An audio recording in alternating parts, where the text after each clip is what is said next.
नमस्कार विद्यार्थी मित्रांनो, आज आपल्या 9वीच्या पाठ्यपुस्तकातील संतवाणीवर आपण प्रश्नपत्रिका सोडवलेली आहे.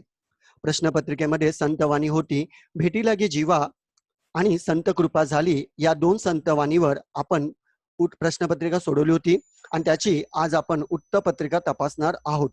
उत्तरपत्रिका तपासण्याच्या अगोदर काही सूचनांचं पालन तुम्ही करावं, जेणेकरून मराठी सारख्या विषयात तुम्हाला जास्तीत जास्त गुण मिळू शकतात. सर्वात प्रथम जेव्हा तुमचा पाठ किंवा कविता शिकून कंप्लीट झालेली आहे किंवा शिक्षकांनी तुम्हाला शिकवलेले आहे, त्याच दिवशी तुमचं लेसन किंवा ती कविता वाचन होणं अपेक्षित आहे. कारण की नवीन पेपर पॅटर्न का नवीन जो पेपर पॅटर्न आलेला आहे त्यामध्ये तुम्हाला आकृतीबंध पूर्ण करा, सहसंबंध लिहा, एका वाक्यात उत्तरे लिहा, रिकाम्या जागा भरा. ओके. आणि ह्या सगळ्या गोष्टी जोड्या जुळवा, या सगळ्या ज्या गोष्टी आहेत ज्याच्यामध्ये तुम्हाला फुल मार्क मिळतात, आउट ऑफ मार्क दिले जातात. त्यामुळे या ऍक्टिव्हिटी पूर्ण करण्यासाठी तुम्हाला पुस्तक वाचन करणं अपेक्षित आहे. जर तुम्ही योग्यरित्या पुस्तक वाचन केलं तर ही उत्तरे तुम्हाला पटकन मिळतील आणि पेपर सोडवत असताना तुमचा वेळही वाचला जातो आणि मराठीचा पेपर वेळेत पूर्ण होतो. काही वेळा मुलं आम्हाला तक्रार करतात की सर मराठी का पेपर बहुत लेंदी था, खूप मोठा होता, आमचे हात दुखत होते आणि आमचा पेपर पूर्ण झाला नाही. तर तुमचं वाचन नसल्यामुळे किंवा उत्तर शोधण्यामध्ये तुमचा वेळ जातो. जर तुमचं आधीच पुस्तक वाचन जर असेल तर तुम्हाला उत्तर शोधायला कोणत्याही प्रकारचा त्रास होणार नाही. उत्तरं तुम्हाला पटकन सापडतील आणि तुम्ही योग्य परिपूर्ण उत्तरं लिहू शकतात. आणि दुसरी गोष्ट महत्वाची की जेव्हा तुम्ही उत्तरपत्रिका सोडवत असतात त्यावेळेला परीक्षेमध्ये जे तुम्हाला आकृतीबंध दिले असतात त्याच पद्धतीचे आकृतीबंध काढणं अपेक्षित आहे. डायरेक्ट उत्तर जर तुम्ही लिहिली तर तिथे मार्क तुम्हाला दिले जाणार नाहीत. तर ज्या पद्धतीची आकृती तुम्हाला परीक्षेत विचारली गेली आहे त्याच पद्धतीची आकृती तुमच्या उत्तरपत्रिकेमध्ये ड्रॉ काढणं अपेक्षित आहे आणि त्यामध्ये उत्तर लिहिणं सुद्धा अपेक्षित आहे. दुसरी गोष्ट की तुमचं हस्ताक्षर, याने आपका हँडरायटिंग, तुमचं हस्ताक्षर सुंदर असणं गरजेचं आहे. तर प्रेझेंटेशनला सुद्धा खूप मार्क दिले जातात आणि त्यामुळे आपली प्रश्नपत्रिका सुंदर, सुटसुटीत आणि चांगल्या पद्धतीने लिहिणं अपेक्षित आहे. ओके. तर या सूचनांचं जर तुम्ही पालन केलं तर मराठी सारख्या विषयामध्ये तुम्हाला जास्तीत जास्त गुण मिळू शकतात आणि तुमचे पर्सेंटेज वाढण्यासाठी नक्कीच मराठी सारखा विषय तुम्हाला मदत करू शकतो. तर याचं तुम्ही 9वी मध्ये तंतोतंत पालन करावं अशी मी तुम्हाला नम्र विनंती करत आहे. तर आज आपण जी प्रश्नपत्रिका सोडवली आहे त्याची उत्तरपत्रिका आज आपण तपासणार आहोत. संतवाणी होती, भेटी लागे जीवा आणि संत कृपा झाली या दोन संतवाणीवर आपण प्रश्नपत्रिका सोडवली आहे आणि त्याची उत्तरपत्रिका आज आपण तपासणार आहोत. तर सर्वात प्रथम की प्रश्न क्रमांक 1 त्यातली पहिली ऍक्टिव्हिटी विचारली होती, आकृतीबंध पूर्ण करा. तर पहिला प्रश्न होता, वाट पाहतात. तर बॉक्समध्ये दिलं होतं लेकी आणि दुसऱ्या बॉक्समध्ये दिलं होतं संत तुकाराम महाराज.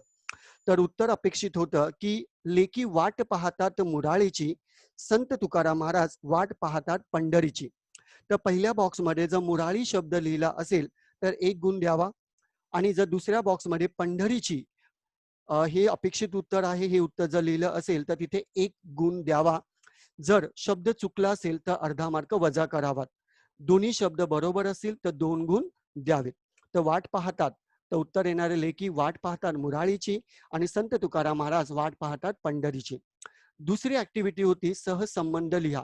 तर इथे पहिली उत्तर होतं लेखी आसावली, तर उरी डॅश. तर उरी उत्तर अपेक्षित होतं माऊलीची. जर तुम्ही माऊलीची उत्तर जर लिहिलं असेल तर तिथे 1 गुण द्यावा. प्रश्न क्रमांक 1 दुसरी ऍक्टिव्हिटी होती जोड्या जुळवा, मॅच द कॉलम. त्यातली पहिली ऍक्टिव्हिटी होती दिवाळीच्या मुळा. उत्तर अपेक्षित आहे लेकी आसावली. जर लेकी आसावली उत्तर जर बरोबर असेल तर अर्धा गुण द्यावा. दुसरी ऍक्टिव्हिटी होती भुके लिवा बाळ, अतिशोक करी. तर अतिशोक करी उत्तर जर लिहिलं असेल किंवा हे उत्तर अपेक्षित आहे तर तिथे अर्धा गुण द्यावा. तुका म्हणे मज लागलीस भूक. तर तिसऱ्या ऍक्टिव्हिटी मध्ये मज लागलीस भूक ही जर जोडी बरोबर असेल तर अर्धा गुण द्यावा. चौथी जोडी होती धावुनी श्रीमुख दावी देवा. दावी देवा अपेक्षित उत्तर आहे. जर उत्तर बरोबर असेल तर अर्धा मार्क द्यावा.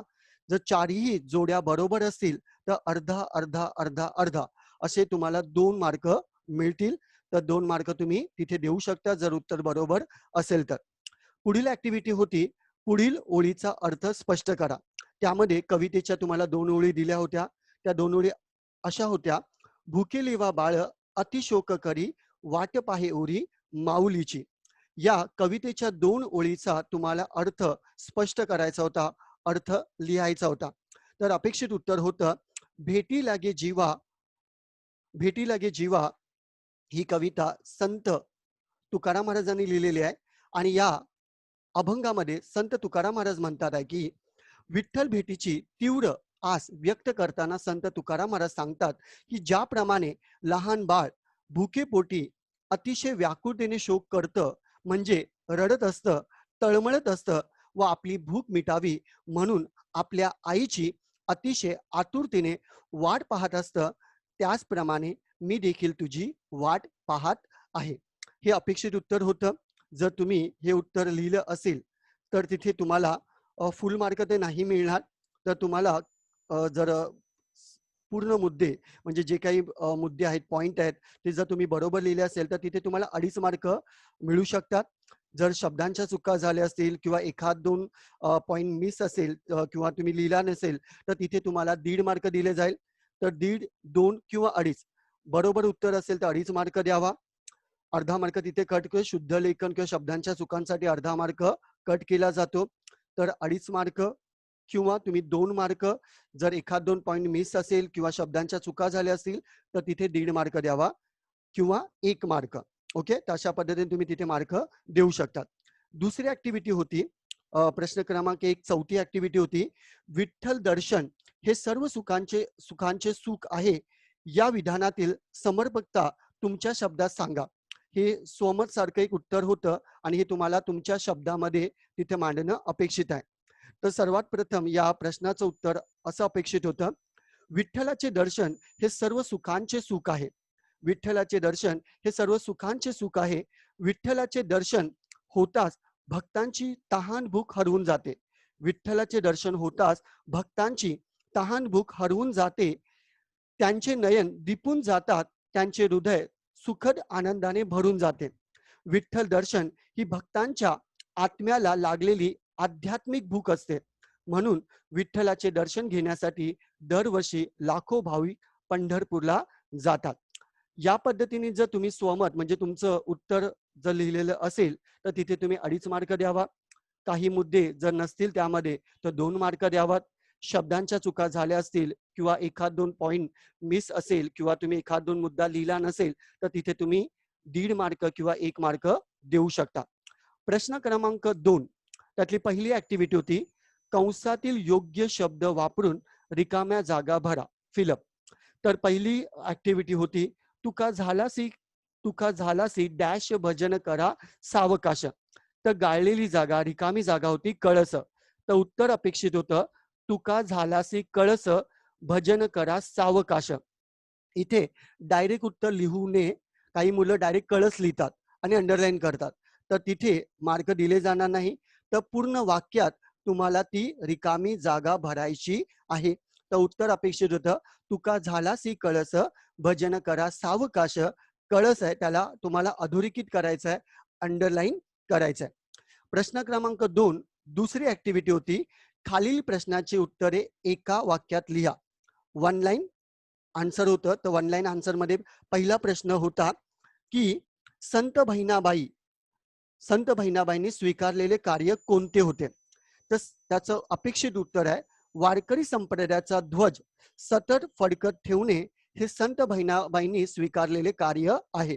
पुन्हा एकदा मी रिपीट करतोय की प्रश्नाचं उत्तर अपेक्षित आहे, वारकरी संप्रदायाचा ध्वज सतत फडकत ठेवणे हे संत बहिणाबाईंनी स्वीकारलेले कार्य आहे. हे जर उत्तर लिहिलं असेल किंवा अशा पद्धतीचं उत्तर अपेक्षित आहे तर तिथे 1 गुण द्यावा. दुसरा प्रश्न होता की संत बहिणाबाईंनी भजन कसे करण्यास सांगितले आहे. त्याचं उत्तर अपेक्षित आहे, संत बहिणाबाईंनी भजन सावकाश करण्यास सांगितलेले आहे. पुन्हा मी रिपीट करतोय, उत्तर अपेक्षित आहे, संत बहिणाबाईंनी भजन सावकाश करण्यास सांगितलेले आहे. असं जर उत्तर लिहिलं असेल तिथे 1 गुण द्यावा. दोन्ही एका वाक्यात उत्तरे जर तुमचे बरोबर असतील तर तिथे 2 गुण मिळतील. प्रत्येक प्रश्नाला 1 गुण आहे. 2 प्रश्नाला 2 गुण दिले जातील. प्रश्न क्रमांक 2 तिसरी ऍक्टिव्हिटी होती. त्याच्यामध्ये तुम्हाला पुढील ओळीचा अर्थ स्पष्ट करा. त्यामध्ये तुम्हाला कवितेच्या 2 ओळी दिल्या होत्या. त्या ओळी अशा प्रकारे होत्या. तुका झालासी कळस भजन करा सावकाश. तुका झालासी कळस भजन करा सावकाश या ओळीचा अर्थ स्पष्ट करा. त्याचं अपेक्षित उत्तर असे होते. पहा उत्तरपत्रिकेमध्ये, भक्तीची अंतिम अवस्था संत तुकाराम महाराज होत. ठीक आहे, भक्तीची अंतिम अवस्था संत तुकाराम महाराज होत. ज्ञानेश्वरांनी ज्ञानाच्या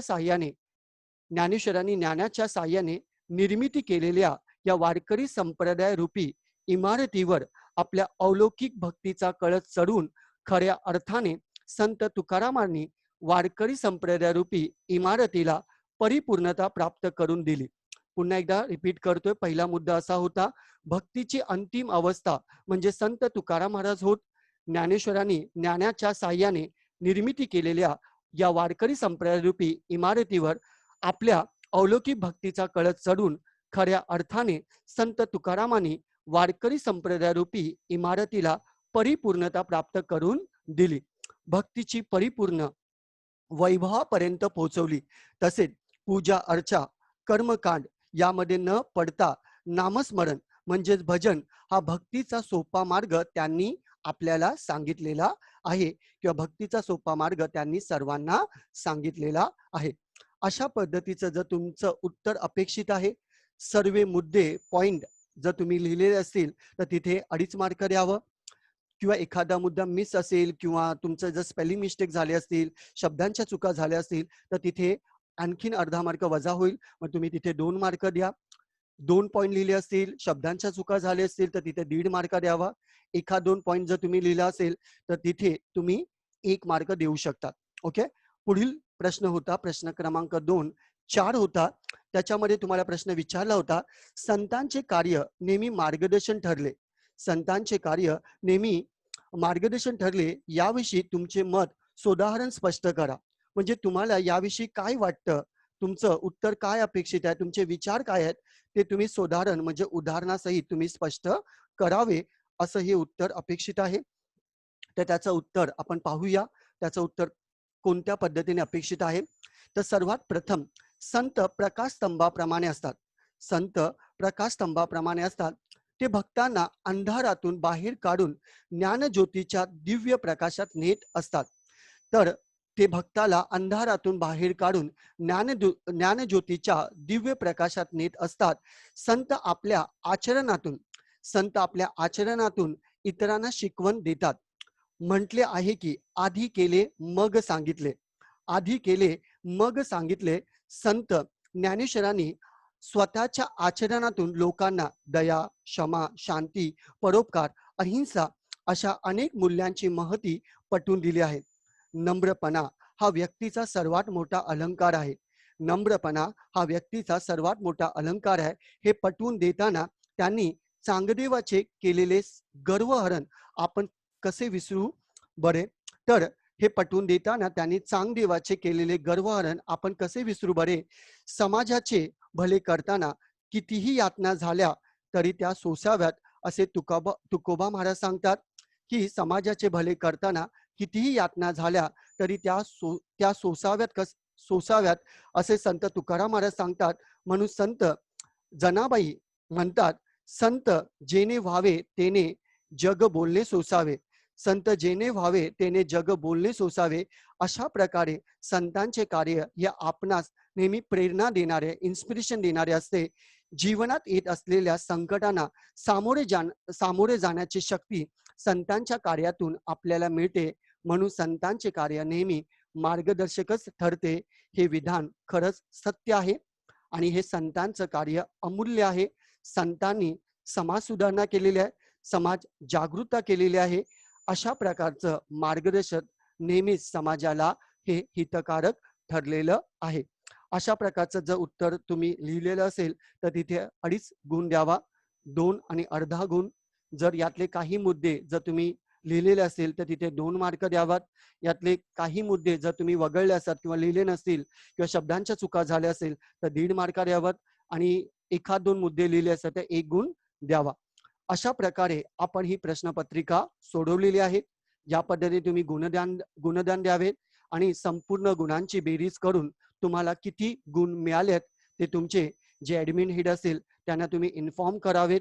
जेणेकरून तुमचे जे मार्क असतील ते जे सब्जेक्ट टीचर असतील, जे मराठीचे सब्जेक्ट टीचर असतील म्हणजे आम्हाला ते तुमचे गुण मिळतील आणि डेफिनेटली तुम्हाला आम्ही योग्य मार्गदर्शन करू.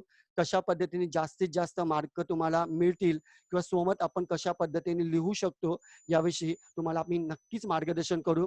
आणि जर स्वमत चांगल्या पद्धतीने जर लिहायचं असेल तर तुमचं सखोल वाचन होणं अपेक्षित आहे. जास्तीत जास्त धडे वाचावं, जास्तीत जास्त न्यूजपेपर वाचावं, जास्तीत जास्त माहिती तुम्ही वाचावी, जेणेकरून स्वमतमध्ये तुम्हाला जास्तीत जास्त मार्क दिले जातील. कमीत कमी 7 ते 8 ओळी किंवा 10 ओळीपर्यंत तुमचं स्वमत अपेक्षित आहे. त्यावेळेला तुम्हाला मार्क दिले जातील आणि अशा पद्धतीने जर तुम्ही परीक्षेचा अभ्यास केला तर नक्कीच तुम्हाला चांगले गुण मराठीच्या पेपरमध्ये मिळतील अशी मी आशा करत आहे. तर कृपया ज्या गोष्टी तुम्हाला सांगितलेल्या त्याचं तंतोतंत तुम्ही पालन करावे. तर थँक यू विद्यार्थी मित्रांनो. धन्यवाद. भेटूया पुढच्या पेपरमध्ये. Thank you so much. Bye.